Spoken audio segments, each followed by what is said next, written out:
Greetings and salutations. Welcome back to my channel, everyone. Gonna do something a little bit different. First off, I have a co-host. Hey, Quill. Yep, you're gonna be on the internet. You're gonna be famous.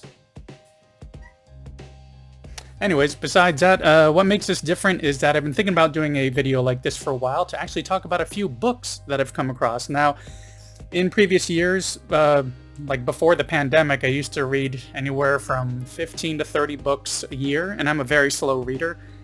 For some reason, during the pandemic, my reading habits really got killed, and they just plummeted. I would do maybe 5 books in a year. For some reason, having all the time in the world to sit at home and do nothing, I just wasn't thinking about reading. I was watching more movies and stuff.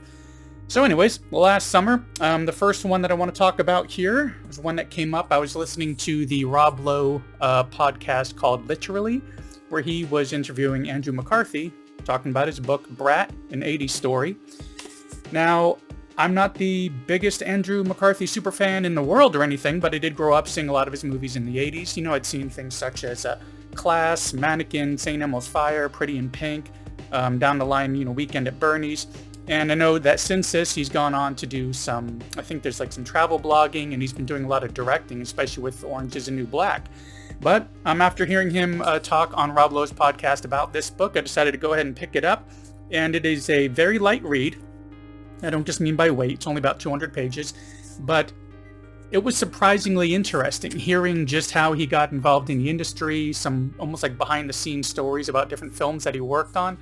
So somehow, I really enjoyed reading a book by somebody who I guess continually think of him as Blaine, which is a major appliance, not a name. But, I always think of him as the characters. So just like some of the info that I get from podcasts from celebrities where I feel like I get to know them better and it makes me more interested in checking out their work. Same thing happened with this, because I actually read this and listened to that podcast. It was only a few weeks after I'd rewatched St. Elmo's Fire for the first time in probably 20 years.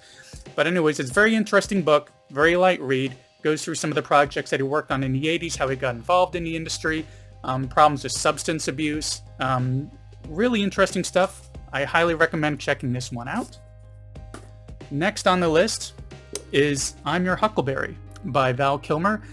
And this was another one. Now, I'd been following Val Kilmer on social media for a little bit as he was getting involved with all of his Mark Twain work and some of the live performances, and was really looking forward to seeing that eventually come to my neck of the woods. And I know he was also trying to get funding to make that Mark Twain related film. But unfortunately, during that time frame, he had a bout of, I believe it was throat cancer that really knocked him down a bit. But this book of his was extremely interesting. So I had watched the documentary Val, which I have a review of, and I will put a link for that in my description. Apparently my review, I guess, was pretty good because it's one of my most watched videos. But anyways, so after watching Val, I wanted to check out his memoir to see, how interesting it was having already seen this film. Now, luckily, this has a lot more information in it than the film does. It's paced very differently. It doesn't jump around as much in a time frame as the movie does. It's a little bit more linear, and it's a really interesting book. It almost feels some of the ways that he presents some of these stories. He talks about spirituality and where his faith comes from and how it guides him throughout his life. And of course, just like with Brat and 80s story, you get a lot of interesting behind-the-scenes information about some of the films that he worked on and other projects, as well as a lot more detailed information about his Mark Twain work. So this one, I'm Your Huckleberry by Val Kilmer, very worth checking out. This was one of those that I was really glad that I picked up. And last, but certainly not least, the one that really pulled me in the most, Yours Cruelly, Elvira by Cassandra Peterson. Now, I grew up seeing Elvira on TV throughout the 80s, hosting different events or different old horror movies and so forth. It was always an interesting thing to, if she was playing anywhere, I wanted to check it out. And of course, when Mistress of the Dark came out as well, I had to check out that movie, loved it, and actually watched it just recently when she had her 40th anniversary for Elvira back in October, I believe it was. It's either October or December. Anyways, so she had a special of that on Shudder, and so I picked up this book. It's very, very good. I mean, her history is so interesting. So you're getting a lot of stuff about her life growing up in Colorado, getting really interested in the music scene and in fashion and go-go dancing.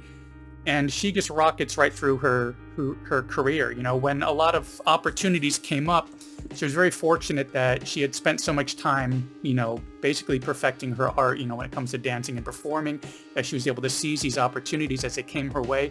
She was also extremely smart with how she, you know, worked on her career as Elvira and different deals that she worked out for rights for the character and merchandising and so forth. But besides just the Elvira portion of it, which when you look at this book, this has a lot more than just Elvira. There's a lot of Cassandra in this. So if you're interested in Elvira as far as the character, you're going to get some really interesting stuff in here, especially how the character was created. But if you're also just interested in the woman behind Elvira, this one gives you even more of that. She's got some very interesting stories of meeting people like Jimi Hendrix, Elvis Presley. I mean, it's really interesting. It even has some, you know, some nice pictures in it and everything worth checking out from different events and different times in her life. Really worth checking out. So that's about all I have to say about these, but these are 3 recommendations that I really think you should check out, especially like with the Elvira one, and actually with all 3 of these. It got to the point where, as I was getting toward the end of the book, I was having such a good time reading about these lives that I would actually slow myself down a bit because I didn't want it to be over.